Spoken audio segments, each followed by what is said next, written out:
Welcome to Creators Corner, a Charlevoix Circle of Arts YouTube series where we highlight a new Michigan-based artist every second Monday of the month. Hello, I am Ebony Amber, and welcome to Creators Corner here at Charlevoix Circle of Arts Gallery. Today, our special guest is Vincent Pernicano. Welcome. We're so glad to have you here today. Thank you. Nice to be here. Of course. And Vincent is a fused glass jewelry maker, amazing, by the way, and a mixed media artist using hot and cold glass, metals, and paint. You can see Vincent's stunning jewelry right here in the Circle of Arts gift shop. And Vincent has also participated in many shows right here at the gallery, including the Circle's Summer Salon. So, Vincent, since my first visit to Charlevoix Circle of Arts Gallery, when I was introduced to your work, I have been a huge fan. Thank you. Love it so much. It's so unique and just so beautiful. So I am so glad to have finally met you. Thank you so much My for pleasure. Coming. And that was over 2 years ago, so I've been really? a fan for a long time. Yeah. And speaking of how long ago I moved here, how long would you say you've been a Michigan resident? All my life I've been a Michigan resident. I've been a resident of northern Michigan. I bought a house here with two other fellows in 1965 in Boyne Falls because we used to ski. And there's a lot of that going on. Yeah. About 1980 is when I finally moved up here full time. I bought them both out because they moved out of state, and I always thought this would be a great place to live. So 1980, my wife and I moved up here and raised our family here. Nice, beautiful. And have you always been creative, or is that something that developed for you over time? I think I've always been creative, but I didn't really seek it as a career until around 1974 or 5. I'd been dabbling with art, back then, taking classes and drawing and things like that. But I had worked for Warner Brothers Music, and they wanted me to move to California, and I didn't want to do that. So I thought this is a good time for me to strike off on my own and become a full-time artist.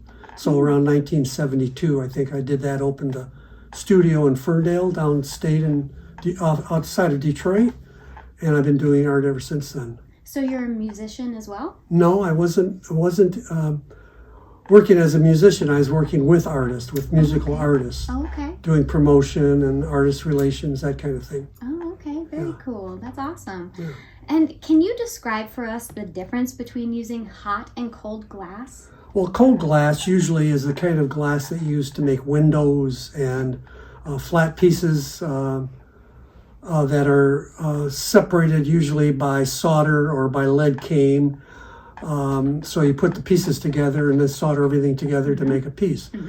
Hot glass or fused glass, you take different pieces of glass and you layer them or somehow melt them together. So you can make bowls or jewelry, or there's thousands of different things you can do with fused glass. So sometimes you can combine the two, flat glass and fused glass. So glass is a very flexible medium. There's a lot you can do with it. And speaking of mediums, it seems like you use a lot of different mediums. So how long did you study to get to the place where you finally found your style and knew basically how you wanted to create your pieces? Pretty much, I took some classes back when I was younger, drawing and things like that. I took a stained glass class, and I took a class in glass blowing. And then when I opened my studio, I just started applying all those things and trying different things. And so my education has pretty much been one of trial and error, learn as I go, pick up things like learning how to use a torch. I did it all just by reading about it and trying it. So. And this was before you could just get on YouTube and find a video to show you step by step? Yeah, there was none of that. There was no YouTube back then. So it was just a matter of trying different things, and that's how my style evolved, by going from one thing to the next and always moving forward. Yeah, and speaking of your style, you have such a broad spectrum within your style. You have very cosmic, spacey themes, landscapes, completely abstract. So I wonder what inspires you to create a particular piece with a particular theme. Well, sometimes I'll just see something that appeals to me, or just have an idea of something that I like to do. All of my scenes, my three-dimensional pictures are imaginary. So I come up with an idea of something I like to do, and then I kind of sit down and do some sketches and kind of work out a design, and then I make a bigger version of it. Then I do a more detailed design, and where each piece is actually drawn out. Then then I go from there. There's a number of different steps that if you want to, I could go through with you, but it's quite an involved process for my 3D pieces. My jewelry, I pretty much just sit down, think of an idea, and then I'll just start making it. Just cut out the metal and pick out some glass. All my glass stones I make myself, so I'll make some ahead of time, some I'll make to go with the piece I'm designing.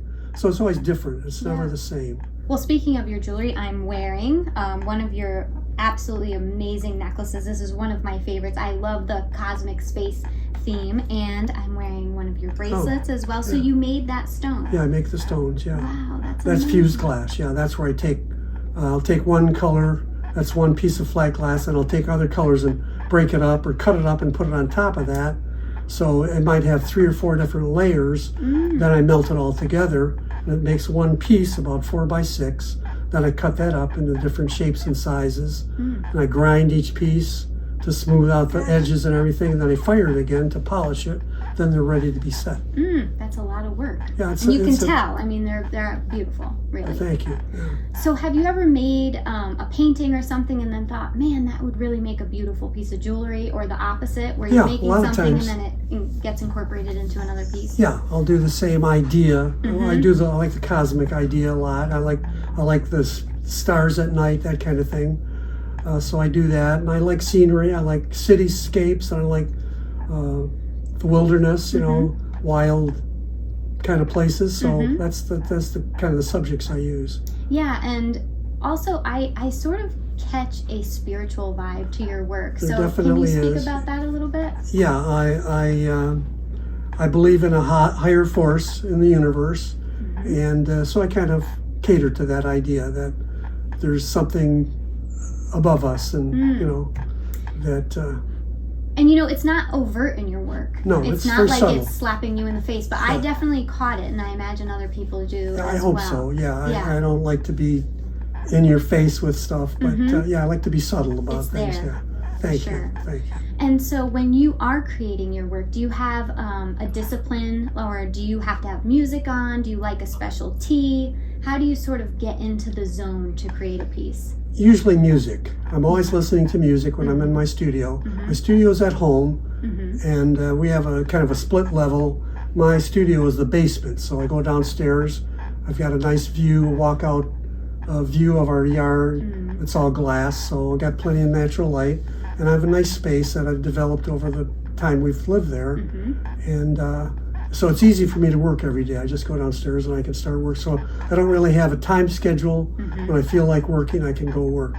So I can work early, work late. So what type of music are we talking about? Is this like heavy metal, or is this classical? I don't like heavy metal. I do like classical. I like pop. I like the Beach Boys and all kinds of music. I like a lot of different kinds of music. I like older music. I like big band music. I like Nat King Cole, Frank Sinatra, all the great ones, And I like new music too. Cool. Yeah, so I listen to, usually I have my headset on so I don't disturb anybody else, so I can just have the music on all the time and not bother anybody, and work with music all the time. That's great. It inspires me, it really Absolutely. does. Yeah, and speaking of that, what other artists inspire you? Well, when I first started, before I became a full-time artist, I really liked Tiffany's work. Okay. So I bought some Tiffany books and read up on that, and also liked an artist by the name of Winsor McCay.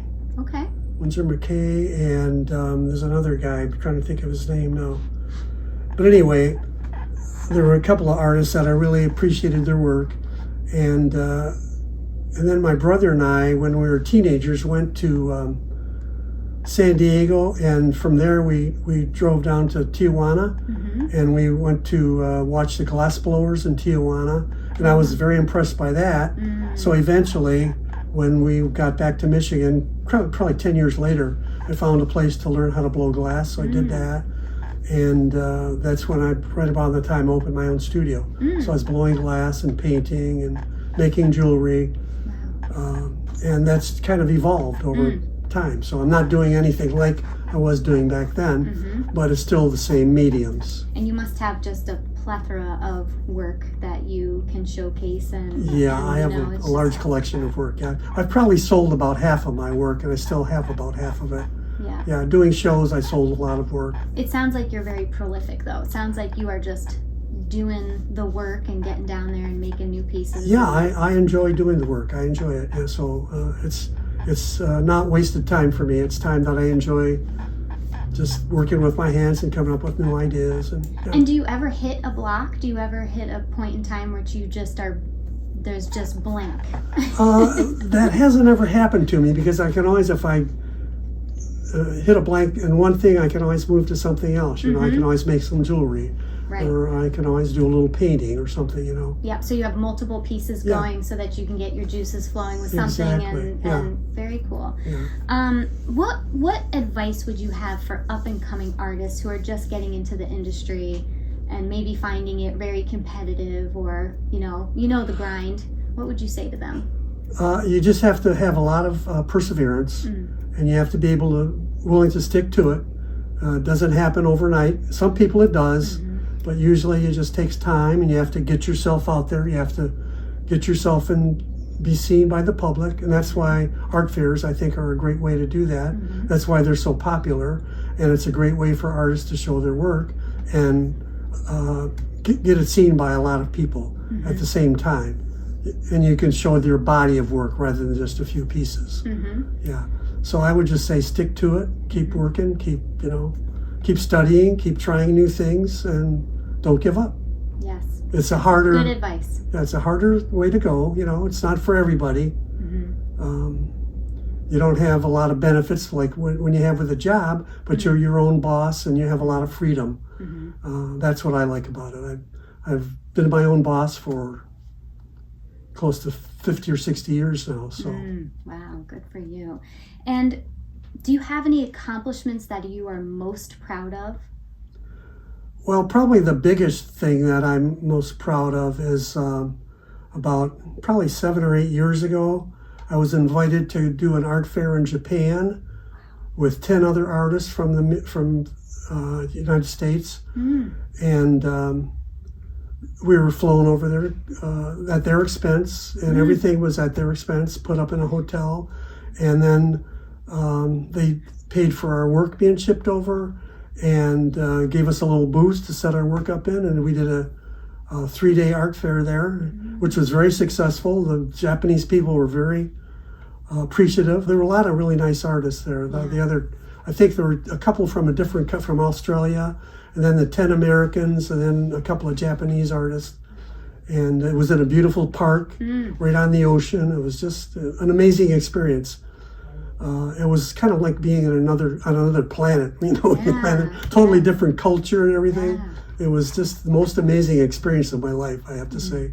Did you get time to spend? Oh yeah, we had plenty of free time. Yeah, we got there about 3 or 4 days early and left a couple of days after the fair. And they showed us around Japan, and we did a lot of tourist things and went to temples and shopping, and it was just amazing. Are you a sushi eater?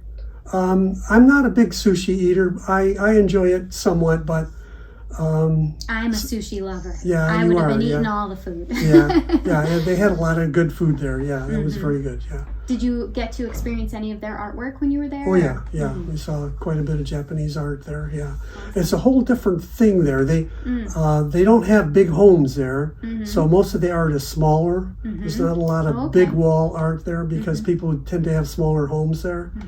So they have a lot of pottery and things like that. That makes sense. Yeah, but it was a really interesting experience. That sounds like an amazing experience. Japan is on my bucket list. Yeah, so I would recommend it. I'd love to go back sometime. Yeah, and so when you aren't creating artwork, what do you like to do besides go to Japan? Well, until I stopped doing art fairs, I was busy a lot of the times. I was always making jewelry or doing bigger pieces. Since I haven't been doing art fairs, my life is a lot easier. I don't have to spend as much time doing busy work, doing art, doing jewelry, and so I pretty much am on my own schedule now. But I still work every day, but it's a lot easier. No Less pressure. Less pressure. Yeah. So I can pretty much do what I want, and so I'm enjoying my life now. Good. Yeah. Are you still skiing? No, I'm beyond skiing now. I quit skiing. about probably 10 years ago because I didn't want to injure something and then have to deal with it, and not be able to work and things like that. Well, I could injure myself skiing very easily, so anybody can, but... Yeah, I skied for probably 30 years without major injury, so... Good. Yeah, I figured that was enough. Yeah. Yeah. Well, it's been a pleasure to speak with you today. As I've said, I'm such a fan, so it's just lovely to have finally met you. And if anybody would like any more information about Vincent, you can check our description box down below and get in touch with him yourself. Thank you. Thank you. Thank you. Thank you. Thanks again for watching Charlevoix Circle of Arts Creators Corner. Be sure to like and subscribe to our channel and hit the bell down below to be notified of our next video premiere. These are 2 easy ways to show Michigan artists just how much we appreciate their contribution to our beautiful state.